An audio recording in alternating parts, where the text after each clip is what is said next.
In today's video, I'm going to teach you how to check Airbnb booking credit after canceling step by step. First, open the Airbnb app or go to the Airbnb website, then sign in to the same account you used when you made the reservation. This is important because any refund, credit, or cancellation record will only appear under the account that originally booked the stay.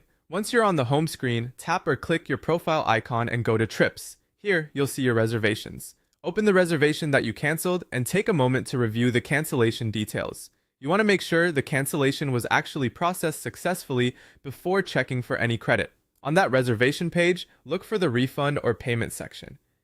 This area usually shows how Airbnb is handling the money after cancellation. Depending on the property's cancellation policy, your refund may go back to your original payment method, or it may be issued as booking credit instead. Reading this section carefully can help you understand what to expect before you go looking elsewhere in the account. After that, return to your profile menu and open Payments and Payouts, or just Payments depending on the version of Airbnb you're using. Then look for Credits or Travel Credits, if that option is available.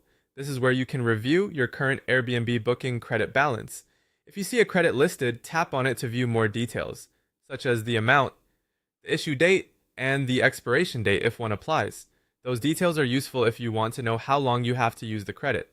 If you don't see anything there, open your transaction history and review your recent refunds and credits. Sometimes the entry appears there first, or it may clarify whether the funds are still processing. It's also a good idea to check your email inbox for the cancellation confirmation and any refund or credit notice from Airbnb, since those messages often explain exactly what was issued. If you originally used a coupon or promotional credit, verify whether it was restored after the cancellation. To double check your available balance, you can also start a new booking and continue to the payment page. In many cases, eligible booking credit will automatically appear there and apply to the total. If the expected credit is still missing, compare the refund details with the property's cancellation policy so you know whether credit was actually supposed to be issued. And if the amount looks wrong or it hasn't shown up after the expected processing time, contact Airbnb support through the Help Center for assistance. Before you make your next reservation, confirm your booking credit balance one more time so you know exactly what you have available to use.